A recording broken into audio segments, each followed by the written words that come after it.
Les damos la bienvenida al primer taller de autocuidado del programa Más Adultos Mayores Autovalentes del CEFAM El Quisco. Como bien ustedes saben, en conversaciones previas que hemos tenido con cada uno de ustedes en los grupos, estamos trabajando en esta modalidad virtual y les traemos como propuesta el primer tema de autocuidado vinculado a la contingencia nacional, ya la pandemia del coronavirus.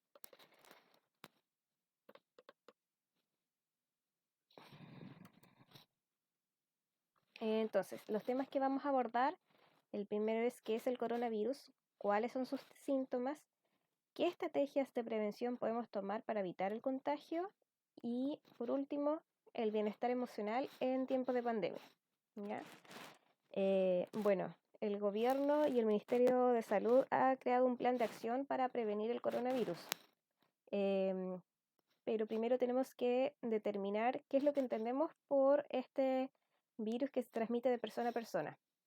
Bueno, el COVID-19 es un virus que causa una enfermedad similar a la gripe y en algunos casos produce una infección respiratoria aguda grave. Los principales síntomas son fiebre alta, que debe ser mayor a 38 grados, tos, dificultad respiratoria, ¿ya? También se suman otros síntomas que mucha gente lo suele manifestar, que son la tos, junto con el dolor de garganta y el dolor de cabeza, ¿ya? Si tenemos, por ejemplo, una dificultad importante que realmente nos cuesta respirar, ahí debemos recién acudir a un médico y acercarnos a urgencia, ¿ya? Para que él pueda levantar la sospecha de si tenemos o no el coronavirus, ¿ya? Pero bueno, todo eso ustedes ya lo sabían, lo han visto en las noticias, en las redes sociales, pero el día de hoy nos queremos enfocar en esto, en cómo nos podemos cuidar, cómo podemos cuidar a nuestros familiares, a nuestros vecinos que viven solos, que son adultos mayores, y hay diferentes estrategias. Las primeras estrategias están guiadas por los diferentes sistemas de atención de salud, ya acá donde el personal de salud se preocupa y se dedica a tomar las medidas necesarias para mantener la salud de cada uno de la población, ¿ya? Em, pero nosotros sí podemos hacer cosas al respecto, ¿ya? Y ahí recae nuestras responsabilidades, ¿ya? Lo primero que nosotros podemos hacer es quedarnos en casa, ¿ya? Tomar la medida de aislamiento social, ¿ya?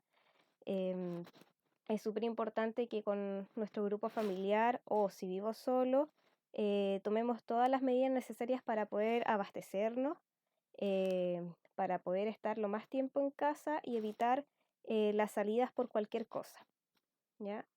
De hecho, esta es una de las medidas que se ocupa antiguamente en periodos de cuarentena y que ha tenido bastante impacto positivo para aplanar la curva del contagio. ¿Ya? Así que ojalá estén en sus casas bien resguardados. La otra recomendación importante es el lavado frecuente de manos, ¿ya? De hecho, nosotras podemos hacerles un video de cómo debe ser el lavado de manos efectivo, ¿ya? Pero acá les dejo una imagen donde sale el paso a paso. Súper importante al comenzar humedecer las manos con agua y con jabón y se debe frotar la palma con palma, ¿ya? Que es lo que podemos ver acá en la imagen número 1.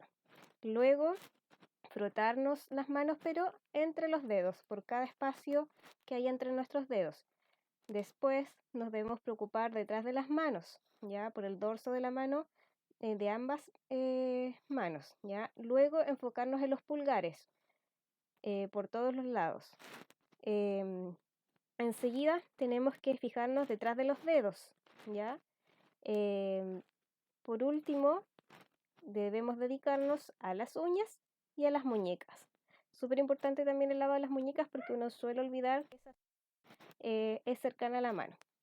Para finalizar, uno debe enjuagarse completamente y secar las manos. El secado de las manos ojalá sea con papel higiénico o toalla nova para secarse y luego sacar otro trozo de papel desechable para cerrar la llave de la mano o la puerta del baño. Otra estrategia importante es mantener la distancia social. Si por alguna eventualidad o urgencia debemos salir de nuestro hogar para realizar nuestras compras o actividades de la vida que son tan necesarias, debemos mantener la distancia social, ¿ya? Cuando me quiero acercar, por ejemplo, al supermercado, debo tener al menos entre 1 metro o 2 metros de distancia. Si, por ejemplo, viene un familiar a visitarme o a darme los insumos de alimento, de cuidado, ojalá mantener también la distancia de 1 o 2 metros. Si es que, por ejemplo, vamos a compartir un desayuno, almuerzo u once. Si estoy haciendo la fila en algún local, en algún negocio, también debo mantener la distancia, ¿ya? Otro aspecto que no debemos dejar de lado es cada vez que salgamos, tenemos que usar correctamente la mascarilla, ¿ya? Es más, esto es una medida obligatoria que ha decretado tanto el gobierno como el Ministerio de Salud, ¿ya? Se suele observar mucho que las personas usan la mascarilla de forma incorrecta, ya desprotegiendo, por ejemplo, la zona de la nariz, la pera, o cuando se cansan y les causa transpiración o les cuesta respirar, se la bajan, ¿ya? Eso no es hacerlo porque la mascarilla se contamina. Si yo la logro tocar, toco por al medio de la mascarilla o cualquier parte de ella, se contamina. Por lo tanto, la debemos desechar o ponernos una nueva, ¿ya? El uso correcto de la mascarilla debe ser tomándola desde los elásticos, ¿ya? Y ponérsela por la oreja y luego adaptarla a la forma de nuestra nariz. Así que tomarlo en los extremos de la nariz y hasta que cubra completamente la pera.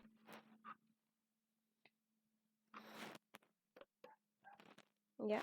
Entonces, en resumen, lo que podemos hacer para prevenir el contagio del coronavirus es el lavado de manos, ojalá que dure 20 segundos o más.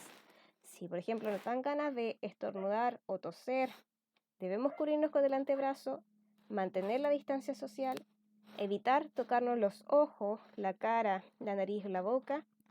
Si estamos, por ejemplo, compartiendo algún almuerzo, no compartir los cubiertos con otras personas y evitar saludar con la mano o dar besos, ¿ya? En la cara. Así que estas son las cosas que sí podemos hacer nosotros al respecto para poder cuidar nuestra salud, ¿ya? Otro tema importante es cuidar nuestras emociones y nuestra salud mental, ¿ya? Es completamente natural que podamos sentirnos un poco agobiados, angustiados, estresados, con deseos de salir, etcétera. Ya es súper normal porque lo que estamos viviendo no es una normalidad, no es algo que nosotros estemos acostumbrados. Entonces eso produce un cambio en nuestras formas de pensar, sentir y hacer las cosas que nosotros estábamos acostumbrados a hacer, ¿ya?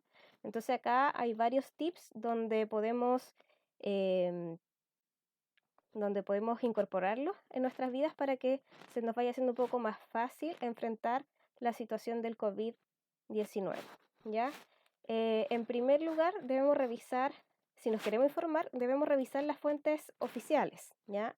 Em, ¿Por qué? Porque hay demasiada información en las redes sociales o en la televisión y eso puede provocar saturación de la información, incertidumbre y nos generan mayor ansiedad, nerviosismo o temor, ¿ya? Lo recomendable es que se vea noticias, se lea o se escuche al menos 2 veces al día y ahí ustedes pueden decidir si es en la mañana o en la tarde, ¿ya?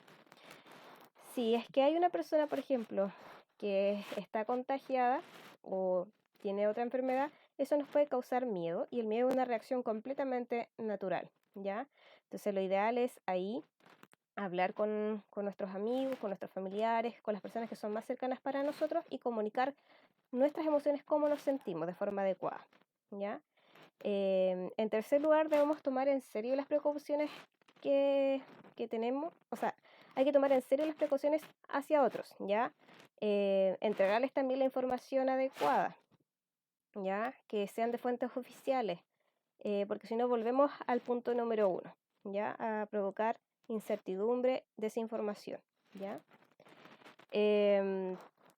También debemos tener una comunicación asertiva, hablando abiertamente de nuestras preocupaciones, de nuestros peligros. Si queremos, por ejemplo, recibir apoyo en nuestra familia, distribuir las tareas en el hogar, si necesitamos, por ejemplo, palabras de afecto, demostraciones de cariño, etcétera. Es súper importante eso, ¿ya? Si estamos, por ejemplo, muy estresados o con mucha ansiedad o nerviosismo, podemos incorporar técnicas de relajación, de respiración. De esa manera nos va a facilitar a controlar el estrés que podamos sentir en esos momentos, ¿ya? No dejar de lado las recomendaciones que ustedes ya las saben, que tienen que ver con los estilos de vida saludables. Con eso nos referimos a comer saludablemente, incorporar el ejercicio según la condición de salud y cuando sea posible, em, el poder tener una rutina equilibrada, el poder incorporar actividades que sean de nuestros intereses, que nos causen satisfacción, em, etcétera, ¿ya? El mantener los medicamentos al día, tomarlos en las horas correspondientes, hidratarse, ¿ya? No olviden los consejos de autocuidado que siempre les solemos recomendar. Em, También es súper importante, volviendo al tema de las emociones, el poder reconocerlas y aceptarlas. ¿Ya? Por ejemplo, podemos sentir ira, frustración, ansiedad, em, etcétera, frente a cualquier situación. ¿Ya? Y esto puede intensificar en estos tiempos de confinamiento. Lo importante es reconocerla y poder aceptarla y luego poder trabajar en ellas. ¿Qué es lo que podemos hacer al respecto con estas emociones? Si las podemos transformar, si las podemos convertir en virtudes, etcétera, ¿ya? Em, También se recomienda mucho mantener el buen humor, sobre todo aquellas personas que tienen esa chispa natural, producto de su propia personalidad. Eso ayuda un montón al resto de la familia a, a disminuir un poco la ansiedad, la frustración que puedan sentir el grupo familiar. em, Rompe un poco el esquema, la rutina que tienen en la casa, ayuda bastante, ¿ya? Y también incorporar nuevas actividades si es que es posible, porque en casa igual hay harto que hacer, hay muchas cosas que podemos ocupar nuestro tiempo de forma productiva, pero también es importante incorporar aquellas que sean de nuestro interés, como les decía anteriormente, como por ejemplo leer, em, incorporar actividades que desafíen nuestras habilidades cognitivas, realizar juegos de mesa, todo en función de nuestros intereses, ya de nuestros gustos. Y por último, y no menor, es identificar las redes de apoyo. Debemos mantener el contacto telefónico con nuestra familia, ojalá no pasar más de 8 horas sin hablar con alguien, tener los números de emergencia a mano, ya, de los carabineros, bomberos, de urgencia o de aquellos familiares a quienes yo recurriría si es que tengo algún problema de salud o si tengo algún tipo de emergencia. Es importante también, si es que vivo completamente solo, que le demos conocer estos números a los vecinos em, que sean más cercanos a nosotros y que tengan nuestra confianza, ¿ya? Al igual que, por ejemplo, si tenemos algún problema de salud, él también debiese estar al tanto, ¿ya? Em, por otro lado, también es importante eh, preocuparnos por los medicamentos que nos han dado. Ahí podemos, por ejemplo, pedir a nuestra red de apoyo que vaya a buscar al consultorio o a la farmacia el medicamento por nosotros y de esa forma nos exponemos menos frente al contagio del coronavirus. Eh, bueno, eso chiquillos y chiquillas, ¿qué les pareció? Espero que todos estos tips que les mandamos en estos videos y la conversación que tuvimos sea de ayuda para ustedes. Si tienen alguna sugerencia o alguna duda en particular frente a este tema, estaremos corazón sumamente pendientes para poder resolverla. Eso. Chao y muchos cariños a todos.